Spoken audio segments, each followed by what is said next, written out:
Welcome to Jupiter academy channel. நீங்கள் 8th 9th 10th 11th 12th படிக்கிற ஸ்டூடெண்ட்டா? So படிக்கும்போதே country வந்து ரெப்ரசென்ட் பண்ணணுமா? அப்போ இந்த வீடியோ உங்களுக்கு தான். ஸோ அது எப்படி சார் படிக்கும்போது ஒரு கண்ட்ரி வந்து ரெப்ரசென்ட் பண்ண முடியும்?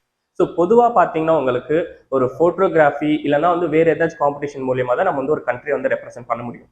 ஸோ ஒரு ஸ்டூடெண்ட்டாக நீங்கள் வந்து எப்படி ரெப்ரசென்ட் பண்ணுவீங்க? அப்போ வந்து பார்த்தீங்கன்னா உங்களுக்கான எக்ஸாம் பார்த்தீங்கன்னா IOQM. What is IOQM? So IOQM stands for Indian Olympiad Qualifier in Mathematics. So இது வந்து ஒரு all India level paste exam. So இதில் பார்த்தீங்கன்னா 8th standard to 12th standard students வந்து பார்ட்டிசிபேட் பண்ணலாம். இதில் வந்து பார்த்தீங்கன்னா உங்களுக்கு நிறைய ஸ்டேஜஸ் வந்து இருக்கும். கிட்டத்தட்ட பார்த்தீங்கன்னா ஒரு 6 ஸ்டேஜஸ் வந்து நீங்கள் கிராஸ் பண்ணுற மாதிரி இருக்கும் உங்கள் கண்ட்ரியை நீங்கள் ரெப்ரசென்ட் பண்ண.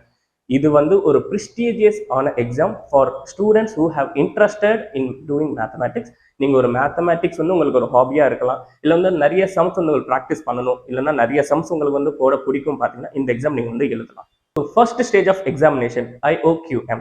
ஸோ இதுக்கு முன்னாடி பார்த்தீங்கன்னா PRMO கூப்பிட்டு பண்ணியிருந்தாங்க. ஸோ இந்த எக்ஸாம் பார்த்தீங்கன்னா 30 கொஸ்டின்ஸ் கேட்பாங்க, 3 hours எக்ஸாமினேஷன். ஸோ OMRல தான் நம்ம இந்த எக்ஸாமினேஷன் வந்து எழுதணும்.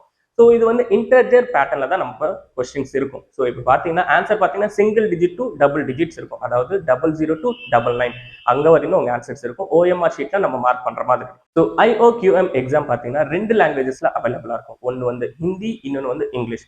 ஸோ இந்த எக்ஸாம் யார் கண்டக்ட் பண்றாங்க பார்த்தீங்கன்னா MTA, மேத்தமேட்டிக்ஸ் டீச்சர்ஸ் அசோசியேஷன். இவங்க தான் வந்து இந்த எக்ஸாம் வந்து கண்டக்ட் பண்றாங்க. ஸோ ஸ்டேஜ் 1 பாஸ் ஆன பிறகு நீங்க ஸ்டேஜ் 2க்குள்ள என்டர் ஆவீங்க. ஸோ ஸ்டேஜ் 2 பார்த்தீங்கன்னா regional mathematical olympiad, it is called RMO. So இந்த பேப்பர் கூட பார்த்தீங்கன்னா 3 hours எக்ஸாமினேஷன், ஆனால் வெறும் 6 கொஸ்டின்ஸ் தான் வந்து உங்களுக்கு கேட்கப்படும்.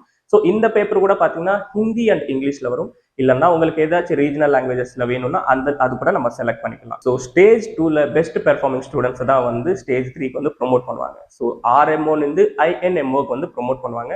ஸ்டேஜ் 3 பார்த்தீங்கன்னா தி Indian national mathematical olympiad. So இதுதான் வந்து INMOன்னு சொல்லுவாங்க. ஸ்டேஜ் 4ல பார்த்தீங்கன்னா உங்களுக்கு top student from the INMO அப்ராக்ஸா ஒரு 65 ஸ்டூடெண்ட்ஸ் தான் வந்து ஸ்டேஜ் 4கே வந்து உங்களுக்கு செலக்ட் பண்ணுவாங்க.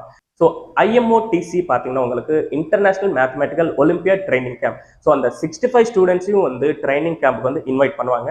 அந்த ட்ரைனிங் கேம்ப்லேயும் பார்த்தீங்கன்னா நிறைய செலெக்ஷன் ப்ராசஸ் வந்து இருக்கும். ஸோ உங்களுக்கு அகைன் ரிகரஸாக ட்ரைனிங் கொடுத்துட்டு தான் வந்து நெக்ஸ்ட் ஸ்டேஜ்க்கு வந்து ப்ரொமோட் பண்ணுவாங்க. ஸோ ஸ்டேஜ் 5 பார்த்தீங்கன்னா அந்த 6 ஸ்டூடெண்ட்ஸ் செலக்ட் ஆகிருக்காங்க இல்லையா, அவங்களுக்கு ரிகரஸ் ட்ரைனிங் வந்து கொடுப்பாங்க for 8 to 10 days for the IMO. So அப்படி பார்த்தீங்கன்னா இன்டர்நேஷனல் மேத்தமேட்டிக்கல் ஒலிம்பியாட்ஸ்க்காக ஒரு 8 to 10 days பார்த்தீங்கன்னா ரிகரஸ் ட்ரைனிங் கொடுத்துட்டு தான் நெக்ஸ்ட் வந்து அவங்க வந்து ஸோ ஸ்டேஜ் 6 தான் பார்த்தீங்கன்னா ஒரு ப்ரௌட் மூமெண்ட் ஃபார் த அந்த 6 மெம்பர்ஸ்க்கு நம்ம சொல்லலாம். ஸோ எப்படி வேர்ல்டு கப் ஃபைனல்ஸ்லாம் நம்ம ரெப்ரசென்ட் பண்ணுவாங்களோ அதே தான் இந்த 6 மெம்பர்ஸும் IMOல ரெப்ரசென்ட் பண்ணுவாங்க. ஸோ இதுல ஃபைனல் ரிசல்ட்ஸ் தான் வந்து நம்மளுக்கு என்ன மெடல் அலோகேட் ஆகுதுன்னு நம்மளுக்கு தெரிய வரும். ஸோ இந்த டாப் 6 ஸ்டூடெண்ட்ஸா நீங்க இருக்கணும்னு ஆசைப்படுறீங்களா? அதுக்கான ஃபர்ஸ்ட் ஸ்டெப் பார்த்தீங்கன்னா IOQM எக்ஸாம். ஸோ இந்த வருஷத்துக்கான IOQM எக்ஸாம் பார்த்தீங்கன்னா 8th September 2024ல அனௌன்ஸ் பண்ணிருக்காங்க. இதுக்கான நெக்ஸ்ட் அப்டேட் பார்த்தீங்கன்னா ஜூன் மந்த்ல வந்து ரிலீஸ் பண்ணதா சொல்லியிருக்காங்க. ஸோ இதே மாதிரி இந்த எக்ஸாமுக்கான உங்களுக்கு டீடைல்ஸ் வேணும்னா ஜூபிட்டர் அகாடமி சேனலை லைக் பண்ணுங்க, ஷேர் பண்ணுங்க, கமெண்ட் பண்ணுங்க, மறக்காம சப்ஸ்கிரைப் பண்ணுங்க. ஸோ இந்த வீடியோக்கான டீடைல்டு ஆர்டிகல் நம்ம டிஸ்கிரிப்ஷன்ல லிங்க் கொடுத்துருப்போம். உங்களுக்கு அதுல டெக்ஸ்ட் ரிலேட்டட் டீடைல்ஸ் ஆர்டிகல் வந்து அதில் இருக்கும், நீங்க அதை போய் செக் பண்ணிக்கலாம்.